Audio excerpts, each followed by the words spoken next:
Theophilus TV, MURATA wa NGAI.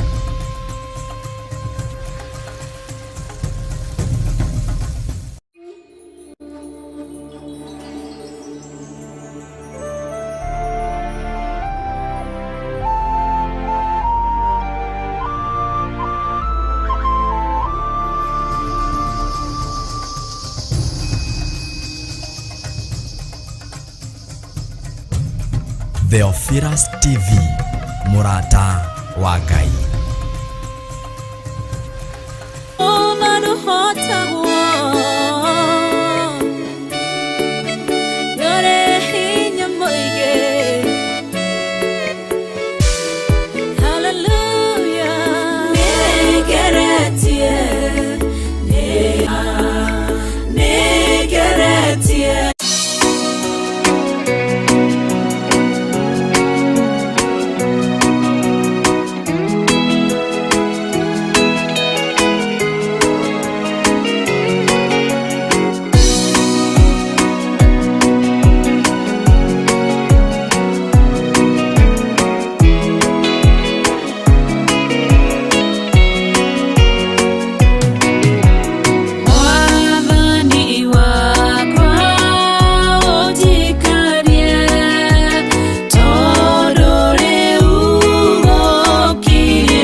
Jesu ateithie niteha tetewega ihigaine ya Jesu kondokoge kwegwati kwehoka othakame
Thiini wa ibuku ria Joeli 2 muhari wa 28 ekuga atiriri na ni ugakinya atiri ati thutha wa maundu macio ningaitiriria andu othe roho wakwa nao ariu anyu na airetu anyu ni makarathaga mohoro nao athuri anyu marotage iroto onao anake anyu monage cioneki guku gwa Theophilus TV nokuo wamukagira tafarira ciothe ciri na kiguni muturire-ini waku na riu turakurehera tafarira ya Theegi wa Njamba. Bwana Yesu asifiwe sana. Ni muda mwingine Mungu ametupatia siku ya leo thiini wa tafarira ya Theegi wa Njamba. Haha turigayanaga kiugo kia Ngai oroho tukamurika ciegi miturire itu na muno makeria we uritwo ni hinya. Mandiko ni muigaga ati kugotwo ni kirumi ni mundu ure wikaga atia ni mundu ure wihokaga mundu wa guku thi. Do not trust upon man because man is man and man has his own tendencies. Mundu wa thi ni akoragwo ena weaknesses nyingi. Mundu wa thi no akwire umuthi no rucio ni agarurire mbao akwire undu ungi. No, when you are a pessimist ni ukoragwo ukimenya ati I'm not expecting anything great from these people. Na meciria ma Ngai mekuraya muno na meciria maitu. Mandiko moigaga ati haria ugi witu kinyite ni urimu kwi Ngai. Tondu ugi wake ni ukirite meciria ma mundu wa guku thi. So if we don't rely on his understanding, we are going to fall short of the glory of God. Na tuhota kwa ukinya kuria Ngai endaga tukinye. Wota ukora tondu we do embrace weakness yaku. Do embrace ati we ni urika weakness ka marakara. Hinde Ngai akurehera destiny connector waku. Destiny connector waku nake agakorwo ni mundu utamakaga uri araria. Ahota kwari kiugo we urakare. Umutiga uinuke. Kire Ngai agukuigire ni gia kura. Na ngiuga maita maigi hinde twahonoka tuingiro thamaki-ini wa Ngai. Tuikaraga ta mutumia wina ihu. Ndungikora mutumia wina ihu ati kirabu thaa kenda cia utuku ni guthia arathia rwimbo. Ndungimukora ekirite pamu kana agitengera kana agithie na andu kana agithiania na iritu athienagia na atumia aria magite ciana kana atumia mena andu take. Ni tondu we mwenyewe kiria akuite ni kiru kia goro ndangihota ku expose kuria kindu kiu kingituika bote. Nyitanagira na Pastor Ngechu o amaberirio ginyagia wakana. Theophilus TV, MURATA wa Ngai. Theophilus TV, MURATA wa Ngai.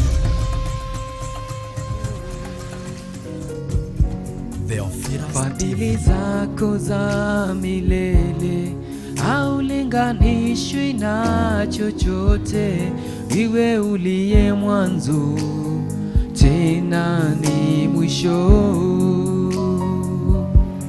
Mungu wetu tunakusifu, Mungu wetu twakuinua, yale uyatendayo makuu mno.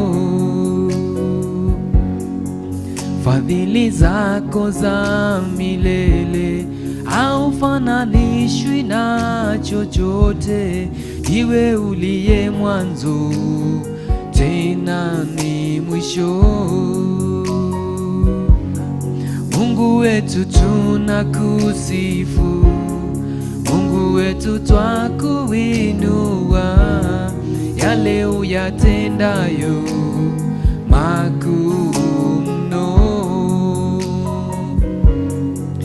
Fadhili zako za milele haufananishwi na chochote, iwe uliye mwanzo tena ni mwisho.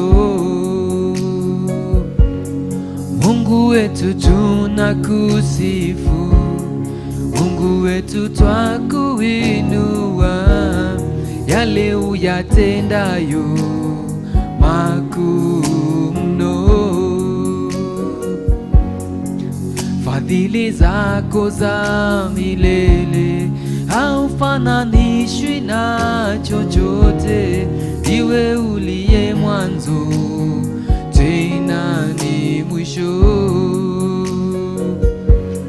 Mungu wetu tunakusifu, Mungu wetu twakuinua, yale uyatendayo makuu mno. Fadhili zako za milele haulinganishwi na chochote, iwe uliye mwanzo tena ni mwisho.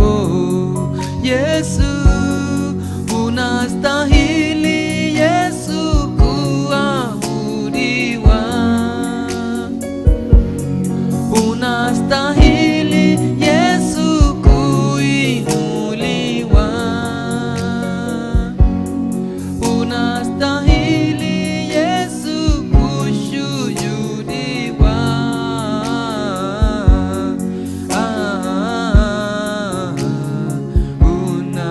Unastahili Yesu, unastahili Yesu kuabudiwa,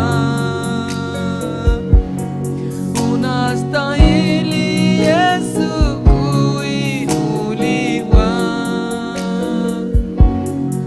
unastahili Yesu kushujudiwa.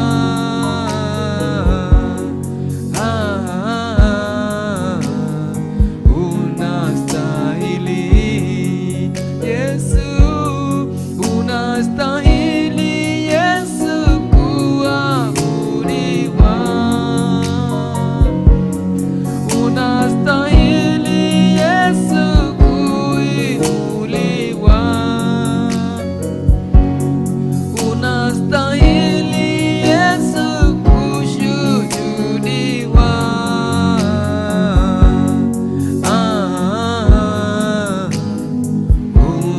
Unastahili.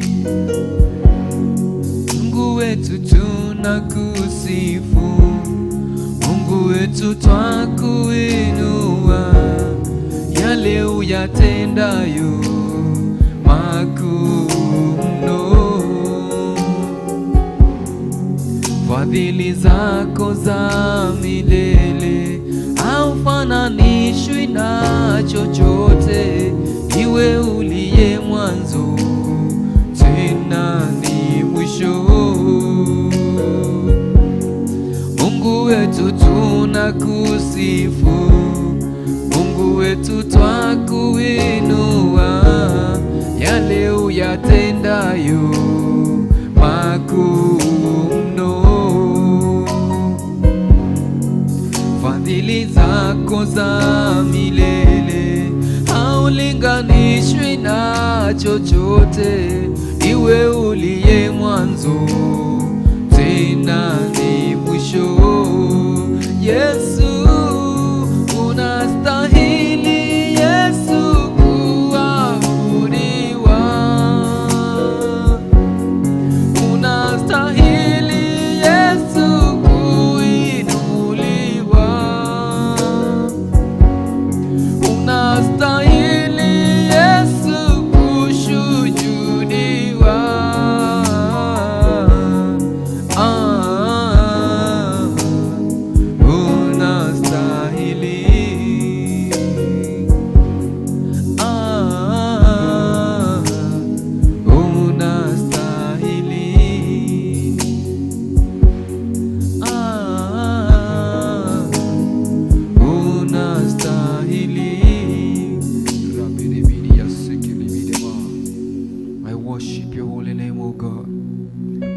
kuinuliwa, unastahili Yesu kuinuliwa, unastahili Yesu kushujudiwa, unastahili Yesu kupewa sifa, unastahili Yesu kuinuliwa. Jehova, tunakuheshimu siku ya leo, tunaliabudu jina lako, tunalinua jina lako juu ya majina yote Bwana.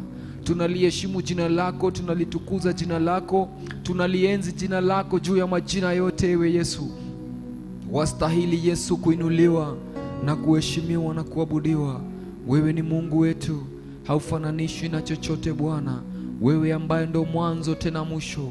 Jina lako lipewe sifa, jina lako litukuzwe Bwana, jina lako liheshimiwe milele, katika jina la Yesu Kristo. Katika haya madhabahu siku ya leo na katika hii saa Bwana, jina lako linaheshimiwa Bwana. Katika haya madhabahu Bwana, jina lako linainuliwa, jina lako linatukuka Bwana, jina lako linaabudiwa Bwana. Wewe tu ndio Bwana, tutaishi kulinua jina lako, hatutaabudu miungu zingine Bwana iliyo mifano ya watu Jehova, lakini Bwana tutaliabudu jina lako Bwana, kwa sababu wewe ni Mungu mwenye enzi Jehova.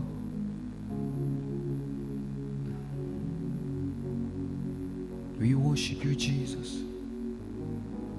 We give you glory and honor.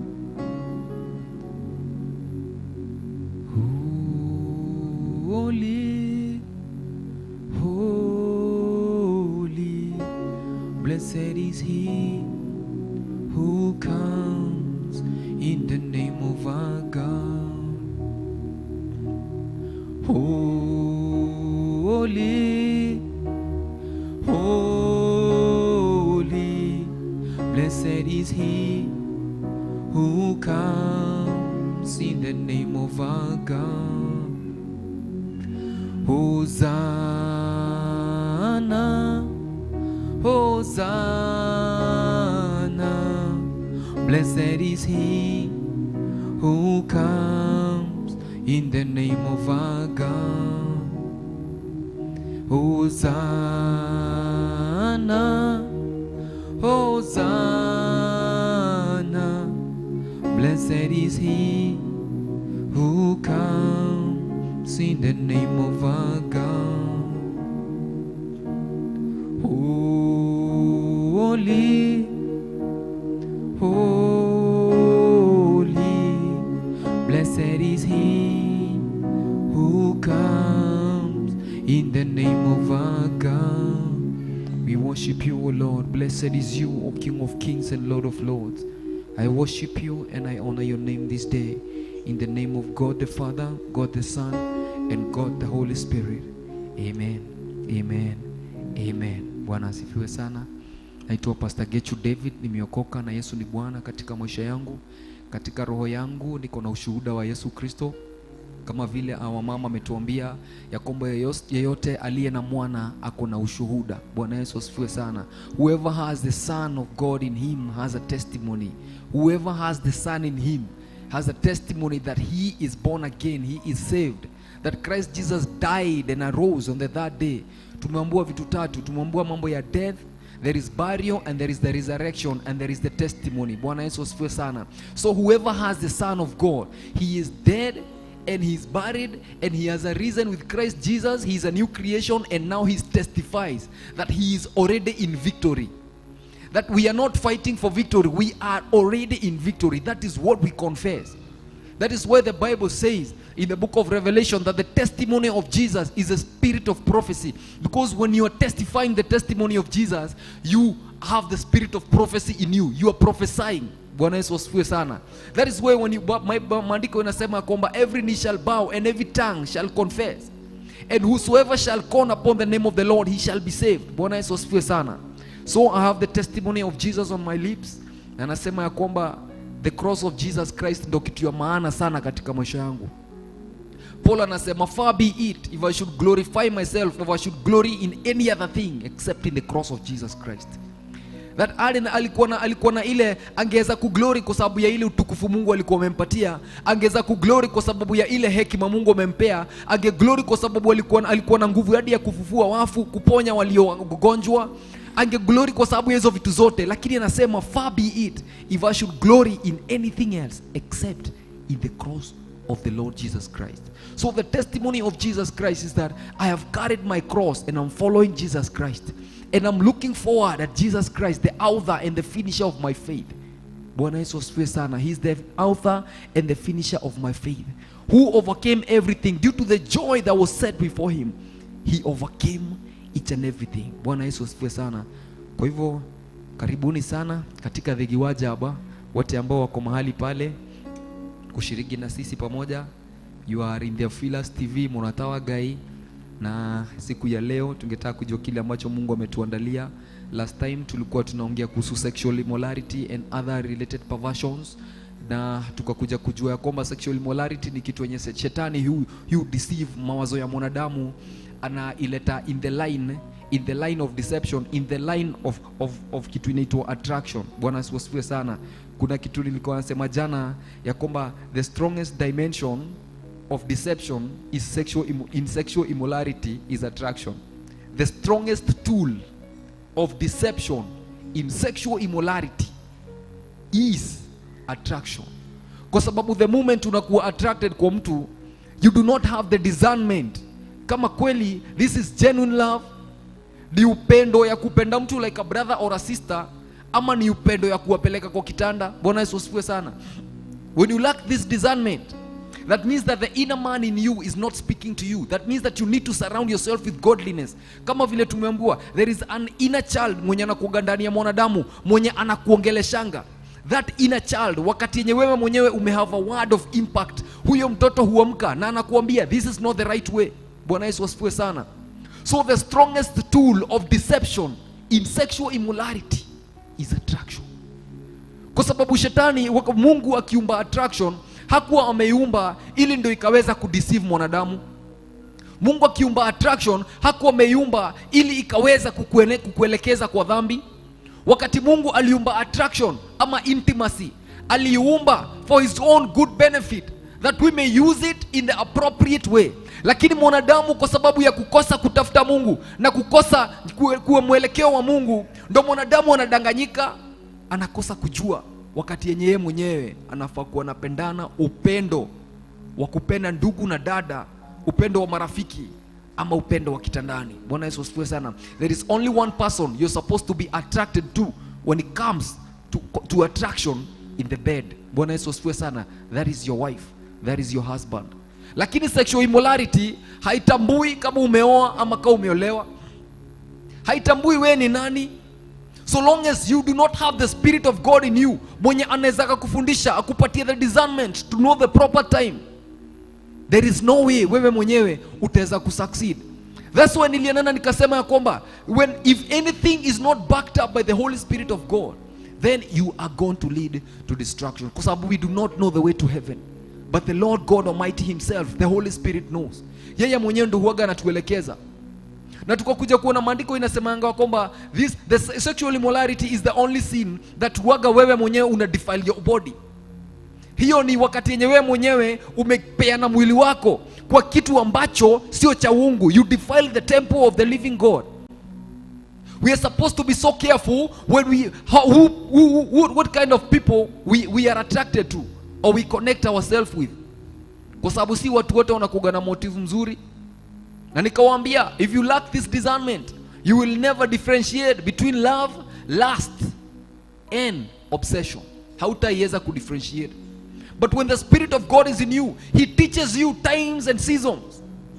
He shows you, the Bible says that the wise man can discern both time and judgment. The wise man's heart, in the book of Ecclesiastes 8, the wise man's heart can discern both time and judgment. Na kama vile maandiko inasema in the book of Psalms of Solomon chapter 3, inasema kwamba do not awaken love until it pleases. The Spirit of God who helps you, the wisdom of God which lives and dwells in you, will teach you discernment, will tell you the times and the season. It will even teach you judgment. Bwana Yesu asifiwe sana. No one has ever followed the Spirit of God and led astray. No one has ever followed the Spirit of God and died prematurely. Lakini wote ambao hawafuati Mungu, wale ambao wanataka benefits za Mungu lakini hawataki Mungu, they will end up being deceived each and every day of their lives. Uta end up kudanganyika. Because along the path you will never know the intentions of men.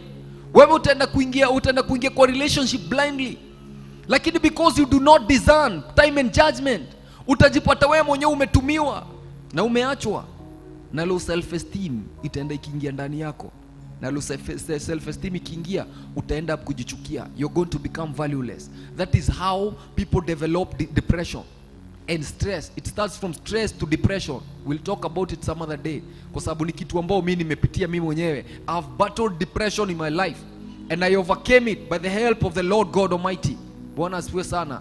So the anxiety yote yenye ilikuwa iko ndani yako, hiyo anxiety yote ambayo inakulead kufanya mambo zenye haifai, anxiety inakulead kukunywa pombe, anxiety inakulead kutumia dawa za kulevya, anxiety inakulead kwenda kwa company yenye haifai. Hiyo company wakati mnashikana nayo unakuwa influenced kwa vitu zenye zinakuspoil ama zinakuweka into a bondage maisha yako yote, and then to enter into that bondage, coming out becomes another mystery. Bwana asifiwe sana.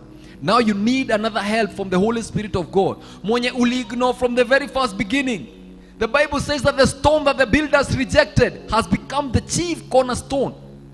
Because hata kama unafikiria wewe ni nani ama wewe ni nani, that stone that you rejected, Jesus Christ himself is the only one who can take you out from any bondage.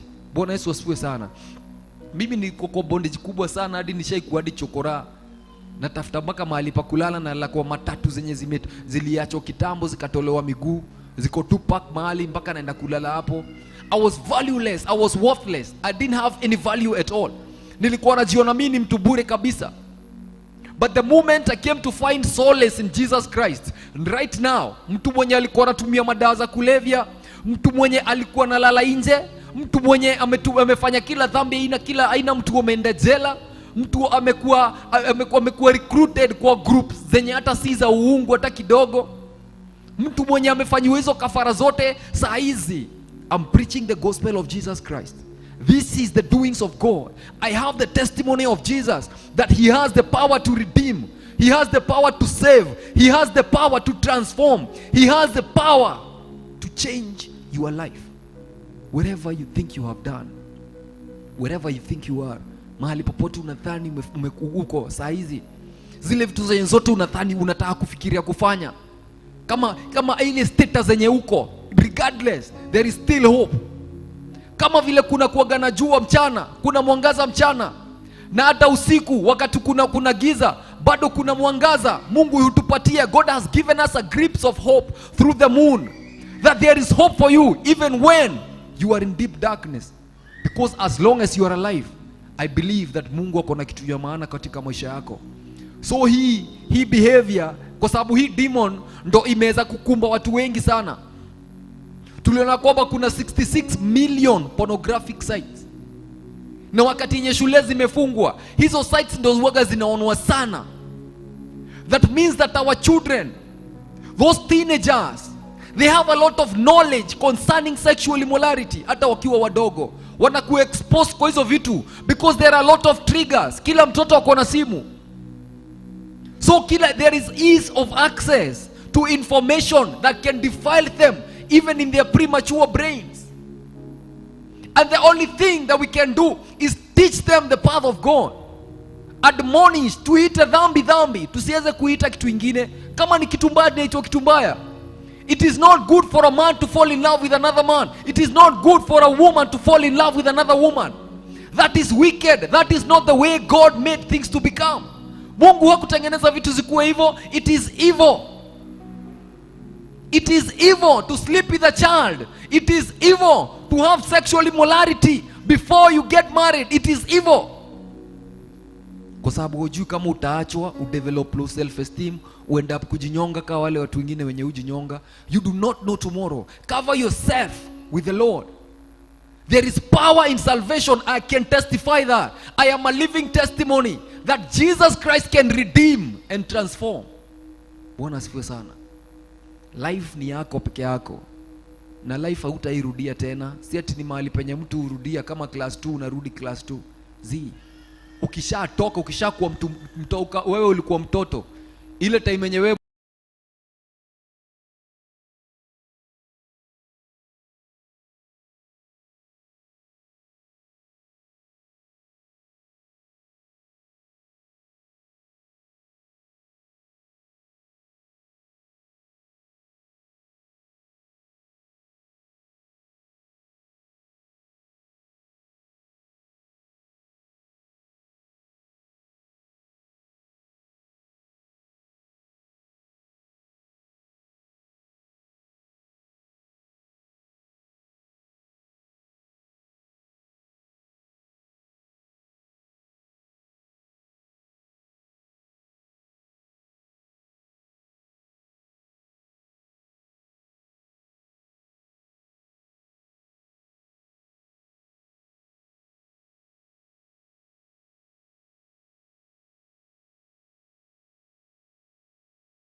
no way you will share it with anyone. Wakati Mungu alikuumba akakuleta kwa hii dunia, alikuumba akakuleta huku ili ukaweza kutimiza kile Mungu alikuweka kwa hii dunia kutimiza, si agenda yako. Lakini kwa sababu watu wanakuwaga ignorant sana, they are so ignorant when it comes to godliness. People find new ways to sustain themselves and therefore find themselves departing from the path of truth. And if you're not in the path of God, then just know that ahead there is death awaiting for you. The Bible says that broad is the way and narrow is the way. Go through the narrow way, because great is the way that leads to destruction, and many people go through by it. But narrow is the way that leads to life, and only few find it. Be one of the few that finds this narrow way. Usikuwa mmoja wale watu wenye wanaendaga na mbogi, twende na huku tunaenda na huku. I'm telling you, nishaikuwa hivyo. Nimekuwa recruited kwa groups mingi sana hadi za wezi. Tumeenda mitaa zingine, tumeenda tunalala na huko watu mpaka wana mabunduki kwa nyumba. Mpaka inafika mtu akona bezi yake ya kuuza viatu, lakini usiku yeye ni msewa mbogi. Yaani mtu wa matoka. Alipigwa marisasi nikiwa tu hapo. So nimeona watu wengi sana, youths, watu wengi young wakikufa just like that. Just like a flash of lightning. Just like a twinkle of an eye, you lose your life. For what? Kwa sababu ya kufikiria unajua. Na ile kitu ambao unafikiri unajua, hiyo hata ndo haujui. Because you don't have the prime information of what you think you know. Acha nikwambie venye shetani anafanyaga. The devil doesn't have a problem that you know something, but there is some truth in that which you know, that he knows that you don't know. There is the depth of understanding of which you think you know, that the devil knows. Na wewe mwenyewe ufikiria tu wewe ujui. So hako ka information kadogo kenye hauna, that is what the devil is going to use against you. That is why the scripture says, my people perish because of lack of knowledge. The devil is so cunning. From the beginning of time, from the time of Eve mpaka the present day.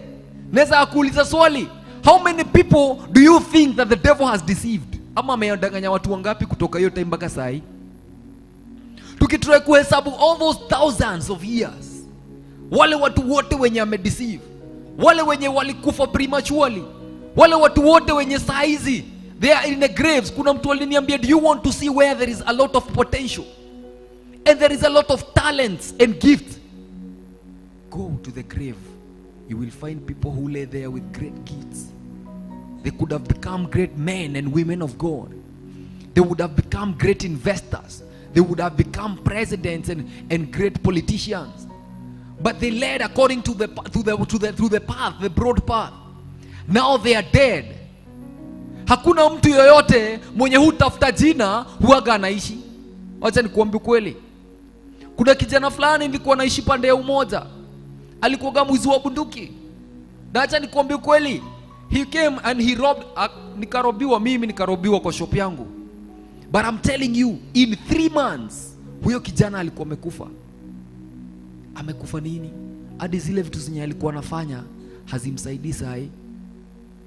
In the grave, the Bible says in Ecclesiastes chapter 9, in a grave there is no wisdom, there is no knowledge, there is no understanding. The scripture says in the book of Ecclesiastes chapter 9 verse 10, that whatever your hand finds to do, do it with your might, for there is no work or device or knowledge or wisdom in the grave where you're going. Bwana Yesu asifiwe sana. There is no wisdom, there is no knowledge, there is no understanding. You do not need the scripture where you're going to the grave. You do not need a copy of a Bible. Hauhitaji notebook, hauhitaji kwenda kupraise, hauhitaji kwenda kuworship, hauhitaji kwenda kwa prayer mountain kutafuta Mungu. You are laying down 6 feet deep. Na hiyo mwili yenye wewe mwenyewe ulikuwa so jealous of yourself that you don't want to serve God. You just want to do your things in your own way. Wewe ukafuata njia yako, the broad path. Yenye Bible ilikuambia vizuri, you heard with your ears that broad is the way that leads to destruction. And Bible ikakuambia vizuri that many people go through by it. Proverbs ikakuambia there is a way that seems right to a man. It seems right. Mwanadamu huona ya kwamba ni njia mzuri, but in the end it leads to destruction, it leads to death. Bwana Yesu asifiwe sana. Only the wise will find this narrow path. Ile path yenye wewe mwenyewe unaamua mimi mwenyewe siishi hiyo maisha. Ni watu wengi sana nishakuwa nao wenye walikufa tu hivyo. Kuna kijana nilizika last week bado. He was my friend. Nikamwambia get born again. But saya hakusikia. But right now he's in a grave. What benefit do you have laying deep down in a grave without fulfilling your purpose? Nilikuwa na my late uncle. Mwenye aliachaka ameandika mahali. Alikufa na HIV positive. HIV, alikufa na HIV AIDS. Aliachaka ameandika mahali that the worst thing in life is not to die, but to die without a purpose. Time yake ilikuwa imefika ya kutoka kwa hii dunia. Alikuwa ameishi maisha yake kwa sexual immorality.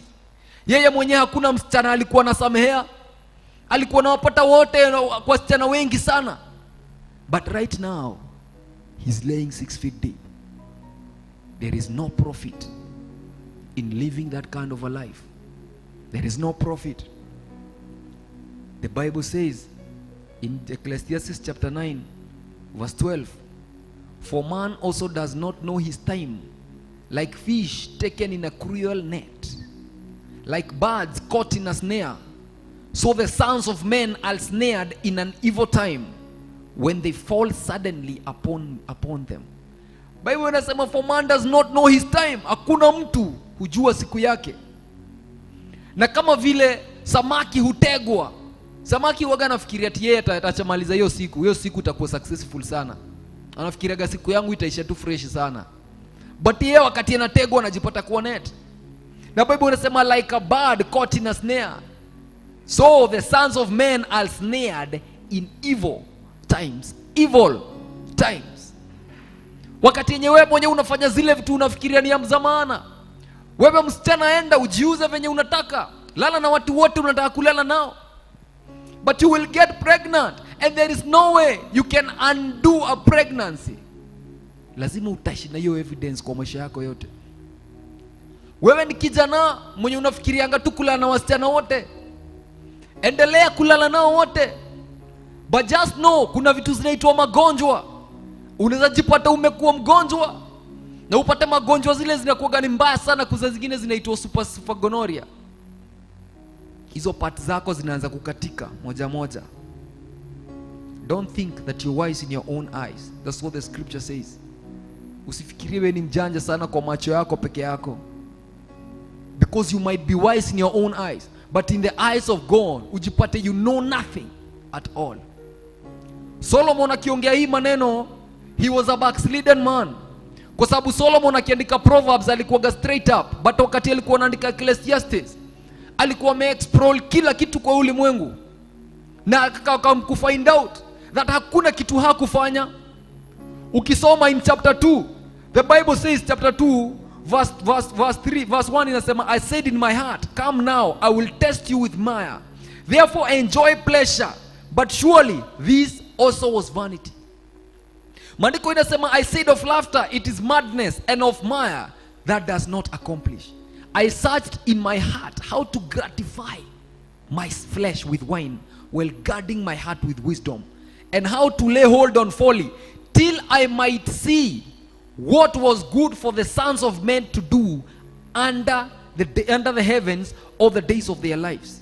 Bible Bwana asifiwe sana. That alikuwa anatafuta kile ambacho in a short word, alikuwa anatafuta what can satisfy a human soul. Kile ambacho mwanadamu anaweza fanya ndo roho yake irithike, ndo aweze kupata the satisfaction of the heart, the true peace. Bible inasema ati I made my works great, I built myself houses and planted vineyards. I made myself gardens and orchards and planted all kind of fruits and trees. I made myself water pools from which to water the growing trees of the groves. I acquired male and female servants, and I had servants born in my house. Yes, I had greater possession of herds and flocks than all who were in Jerusalem before me. I gathered for myself silver and gold and the precious treasures of kings and of the provinces. I acquired male and female singers, the delights of the sons of men. and all musical instruments of all kind. So I became great and excelled more than all who were before me in Jerusalem. Also my wisdom remained in me. But verse 10 anasema, whatever my eyes desired, I did not keep from them. I did not withhold my heart from any pleasure. For my heart rejoiced in all my labor. In that was my reward for all my labor. Then I looked on the works that my hands had done, and all the labor in which I had dwelled, and indeed all was vanity and grasping of the wind. There was no profit under the sun. So yeye mwenyewe alikufanya everything kujaribu kutafuta ni nini ambayo upatie mwanadamu satisfaction. Sio pombe. Hata wakati unakunywa ukilewa, asubuhi unaamka na hang down, unaamka na marosto sababu ya botoro. Wewe ukiendelea kufanya zile vitu zote zenye ulifanya jana, asubuhi unaamka ukiwa so empty. Wewe ndo ka have sexual immorality na huko, wakati umemaliza you feel empty, you feel guilt. There is no satisfaction in anything under the sun. But in the book of Ecclesiastes chapter 12 verse 13, Bible inasema hivi, let us hear the conclusion of the whole matter. Fear God and keep his commandments, for that is the whole duty of mankind. Fear God and keep his commandments, for that is the whole duty of mankind. Uogope Mungu na utii amri zake, kwa sababu hii ndo tu kazi ya mwanadamu chini ya jua. Haukuumbwa wewe ndo tu upate watoto, uzae watoto walafu ukufe. Then what? We were not born only to multiply the earth, but there is a greater purpose that the Lord has brought us to this world to accomplish. Na wakati sisi wenyewe tunakosa kuishi katika policy ya Mungu, there is no way we can fulfill anything under the sun. Nilikuwa naambia watu jana ya kwamba God is a king. He's a king. He's not a president, he's a king. And a king's word is supreme. Kenya mfalme amesema hiyo ni supreme. Haijalishi kama wewe unafikiria hakuna Mungu, haijalishi. That will not stop his existence just because wewe mwenyewe unafikiria yuko. Haijalishi wewe mwenyewe venye umekuwa ignorance kwa vitu za Mungu, that you live for yourself. Yesu akasema that whoever loves his life will lose it, because you are living for yourself, but you're not living as per the king's word. There is the word of the king, there is your word. Which one subdues the other? Ecclesiastes 8 hapo 3 inasema ya kwamba, and where the word of the king is, there is power, because the word of the king is supreme. So if hatutaishi kulingana na amri za Mungu, kama vile Solomon anasema, fear God and keep his commandments, for that is the purpose that the Lord brought you to this world to fulfill. Hakuna purpose ingine uko nayo ya kutimiza. That's why unapata hadi wanafunzi, they did not even get married, they didn't have wives and husbands, because they focused on their, because that is not the most important thing. Haijalishi kama wewe ni kiwete, haijalishi kama wewe ulizaliwa kwa familia yenye unaona nyewe mlizaliwa kwa umaskini, that is not the most important thing. Haijalishi kama wewe unafikiria wewe si handsome ama wewe si msupu, that is not the most important thing. Haijalishi kama wewe uliumbwa na macho moja, it doesn't matter. Wherever you are right now, if you're hearing the voice, the sound of my voice, just know that as long as uko na uhai sahi, as long as you're breathing, you have time to change and to live the purpose that the Lord brought you to this world for. Bwana asifiwe sana. Kuna mambo mingi sana ambayo hupotoza mwanadamu na anaishi katika njia zake, na at last yeye mwenyewe huenda up kulia, because the soul was not born to be satisfied by anything else except by fulfilling the purpose that which the Lord God brought you to this world to do. Salvation is the only thing that can make you feel complete. David anasema, the Lord is my shepherd, I shall not want. I shall not want. Watu watakuja kunijaribu. They will try me and entangling me in the sins of sexual immorality. But in me, because I have the salvation of the Lord in me, and the voice of God, the voice of counsel, I cannot yield to the temptation. Najua venye bangi huanga ina taste, nimeivuta sana. Na seti nimesahau venye nilikuwa nasikia. I have my mind, I have a memory in my soul. There is something called a memory. I can remember, I can recall the anxiety, I can recall the joy and the anxiousness I used to feel. But there is a voice that speaks in me, telling me, son, this is the way, walk in it. Si ati sikumbuki venye pombe ilikuwa inaonja, especially Friday jioni, wakati tunakesha. Unajua inakuwa ni siku ya initangwa siku ya nini, Friday night. Najua, I know, najua venye rave hukua, najua venye mnatoka ngapa mnaenda mahali na huko mnaenda kujibamba na huko mkiwa wote. I know how it feels, I know it, I have done it. Najua sigara venye zinafanyaga mtu wa feel, unaamka asubuhi na taki vibaya sana. I know all that. I have not forgotten that yenye pombe ilikuwa inafanya mtu wa feel akiwa anxious. I have not forgotten venye jaba kikishashika wakati kimefika na huko ma 50 na huko 60, 70, 80, wakati mtu huaga na hizo maarosto venye usikia. Si ati nimesahau, I can remember. But I have a voice in me that speaks to me and tells me, son, this is not the right way. This is the way that I brought you to this world to do. This is what I brought you to this world to accomplish. Follow my path. The Bible says that every sheep knows the voice of its shepherd. I know the voice of my shepherd. I know the voice of he who brought me to this world. Najua kuna sauti zingine zinaongeaga hadi kwa masikio yangu, si ati hazikujangi, zinakujanga. But there is that one thing that I treasure in my heart. The salvation of the Lord Jesus Christ. That he brought me to this world. And he made me go through all that. Place yenye nimeona hadi kifo na macho. Marafiki zangu jela wamekufa nikiona na macho yangu. I have seen all that. Nimekuwa deep down into the slavery of kukunywa pombe daily. Nimeshikwa mateka na hiyo pombe. Nimeshikwa mateka na hii shetani ya masturbation, na shetani ya kuwatch pornography kila usiku na mchana. I've been there. I know what it feels.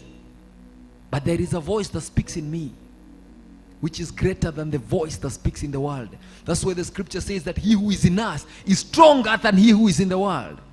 But the people who are in the world doesn't know that the one who is in us is stronger than the one who is in the world. The fear of unaweza okoka then u backslide itakulead to slavery maisha yako yote. Hebrews chapter 2 verse 15. And flee those whom all their lives were subject to death in slavery because of the fear of death. There is a possibility that mwanadamu anaweza ishi kwa utumwa wa maisha yake yote kwa sababu ya kuogopa. Kuna mtu anaogopa kupanda mti kwa sababu kwa akili yake anakuwa ameteremka. Hajafika chini bado, kwa akili yake akifikiria juu ya kupanda mti, akili yake anakuwa ameteremka. Ashajiachilia kwa mti, sasa anaanguka sasa. That fear ilive na wewe siku zote za maisha yako. Far be it to me, because he who is in me is stronger than he who is in the world. And those who are born of God overcomes the world. Those who are born of God do not continue to sin. So you are in sin because you are not yet born of God. Unless you are born of God, to overcome sin, to overcome the things of the world, there is no way you can be free. And the Bible says that he who the Son sets free is free indeed. Because I'm free right now. Niko free kabisa. Sahi mimi siwezi fikiria. Si ati hazikujangi kwa akili yangu. But I have put on the full armor of God. I know what to do when those kind of thoughts come into my head. I have people, kuna watu wenye saizi, they are looking forward at me. They are basing their salvation on me right now. Mtu mwenye alikuwa na kunywa pombe, mtu mwenye alikuwa na vuta sigara, mtu mwenye alikuwa na uza bangi, mtu mwenye amefanya hizo vitu zote, all those filth. There are people who are looking up to me. And I tell them, imitate me as I imitate Christ, like Paul said. Kwa sababu I cannot mistake any single step. Because mimi mwenyewe najua, if I can fall right now, naweza fall na watu wengi sana. And because I'm an image, I am an ambassador of Christ, there is no way I can follow the things of the world. There is no way I can turn back. I buried my past. Kama Elisha. Wakati alituona Elijah, the Bible says that alienda, he was plowing with the 12 oxen. And ye alichinja zote na akaeka moto, akazika moto na akazichoma, na he gave to the poor. And then he followed Elijah. I did that. I buried my past. I gave everything that I had to the poor. I keep treasures for myself in heaven, and I follow Jesus Christ. I am free from each and every sin. I'm free from each and every entanglement.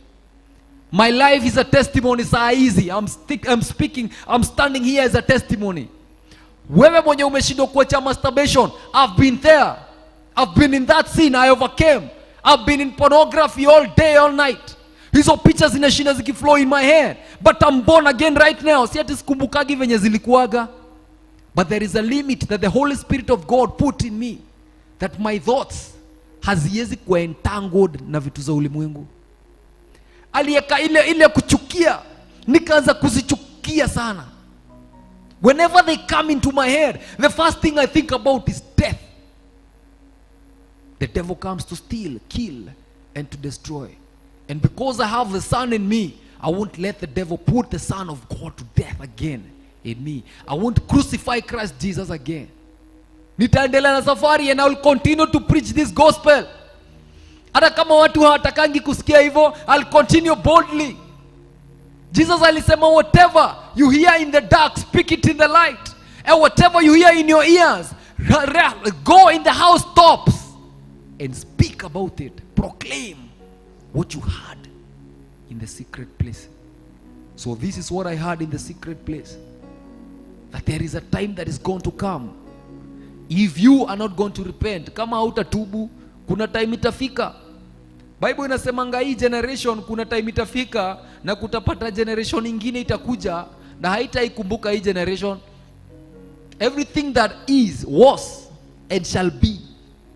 So hakuna kitu mgeni. So usifikiria ati wewe juu ni handsome una biceps, unafikiria ati wewe sasa wewe ni kama kitu mpya imekuja in the world. Kuna time itafika na utakuwa mzae na utazikwa. There's one phone call that itapigwa, and your name shall be in that phone call. There is a time that will come. But before that time comes, Jesus said that I will do the work of the Father so long as it is day, because the night is coming when I can no longer work. Bwana asifiwe sana.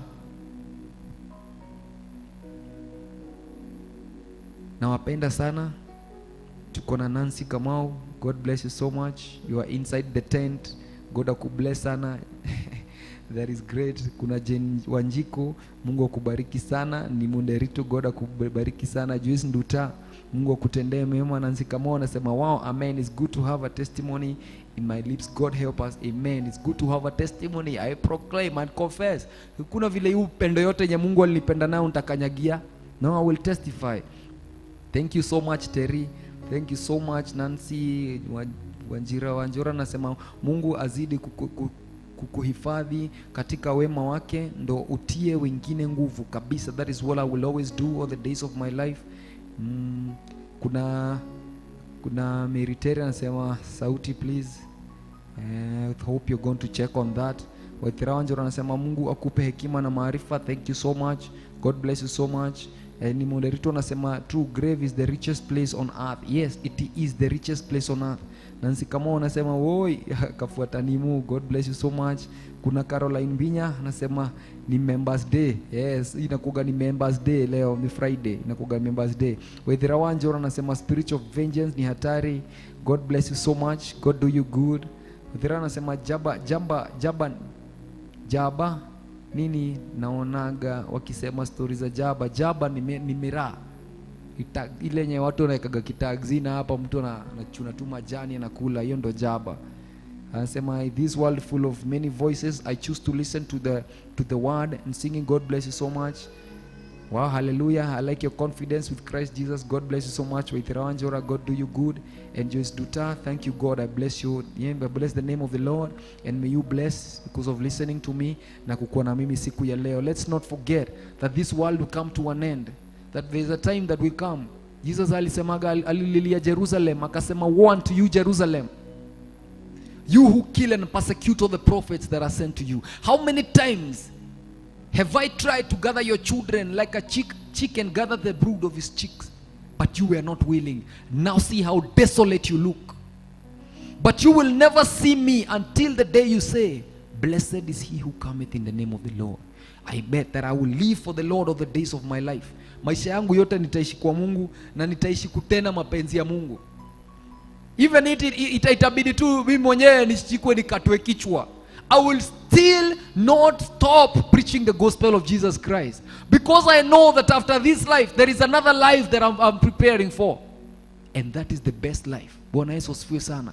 So I'm not fearing anything when I'm preaching the gospel. Kama Jeremiah alisimama akawaambia, fanyeni venye mnataka kufanya na mimi nimewaambia kile Mungu alikuwa anataka niwaambie. So may the Lord bless you so much, and the Lord be do you good. Oh, hallelujah. Thank you Pastor David. God bless you with Ranjora. Mungu atendee mema, naishi pamoja nanyi kila siku ya maisha yenu, and I believe that you will never lack thirst for the Lord of the days of your life. Najua ya kwamba mtaishi tu kukuwa na ile the hunger and the thirst for God. In the name of the Lord Jesus Christ. Gladys Wairimu, God bless you so much. Nan Karanja, our bishop, God bless you so much. Hana Nyambura, God bless you so much. Margaret Wangeshi, God bless you. And James Nyaruiro, amen, amen, amen. Pastor, God bless you so much. All of you, may God do you good. Na endelee kuwa na nyinyi kila siku ya maisha yenu. Let us give thanks. Baba, katika jina la Yesu, nalienzi jina lako na nalitukuza kwa jina lako. Nilikujua majina yote. Hakuna Mungu aliye kama wewe Bwana. Umeinuliwa, umeheshimika, umetukuka juu ya miungu yote na juu ya falme zote Bwana. Jina lako lipewe sifa milele Bwana. Ewe Yesu, jina lako ndo tutaliabudu leo na kesho na hata milele. Ushuhuda wako ndo ninatoa Bwana leo, kesho na hata milele Bwana. Sitaacha kuimba sifa kwa jina yako. Sitaacha Bwana kulichukuza jina lako kila siku ya maisha yangu. I'll continue to sing your praises all the days of my life, oh God. Kwa sababu ya kule ambapo umenitoa Bwana na kule ambapo unanipeleka siku ya leo. Ninaombea watazamaji wetu Bwana, wale ambao wako katika platform ya Facebook, wale ambao wako katika platform ya YouTube, wale ambapo wako katika runinga ya Theophilus TV, na wanenea baraka katika maisha yao. Neema yako Bwana ikaweza kuwa juu yao katika jina la Yesu Kristo. Waneemeshe Bwana, wape nguvu na hekima Bwana, ukaweza kuwatoa kwa yale mambo yote ambayo yameyakumba Bwana. Wale ambao hawajaokoka Bwana, ninaomba ukaweza kuwa mlinzi wao, ukaweza kuokoa siku ya leo Bwana, na ukaweza kuwadumisha kwa ajili wewe ni Mungu na ufanani na mwanadamu. Na kutukuza katika jina la Mungu Baba, Mungu Mwana na Mungu Roho Mtakatifu. Naomba na kusema amen, amen, amen. Wale ambao hawajaokoka, rudia nyuma yangu, sema, Bwana Yesu, naja mbele zako, mimi ni mwenye dhambi, ninaomba uniokoe. Ninaomba Bwana unipe jina mpya. Futa jina langu katika kitabu cha mauti na uandike jina langu katika kitabu cha uzima.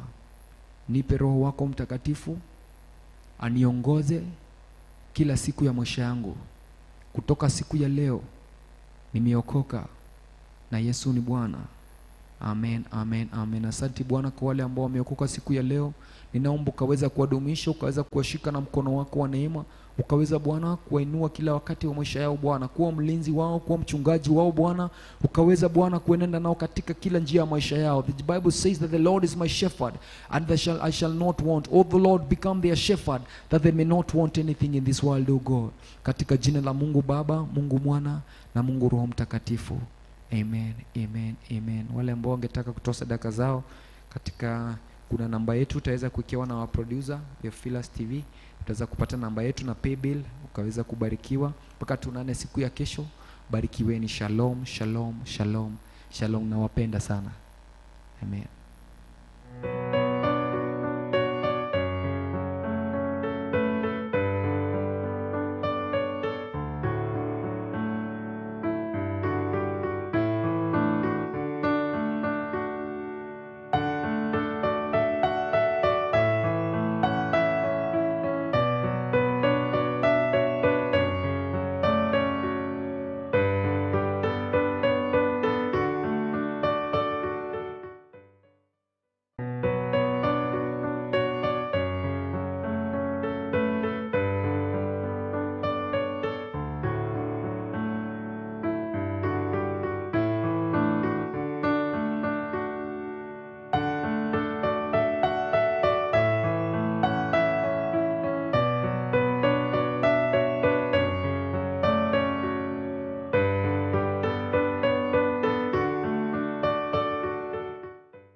MURATA wa Ngai.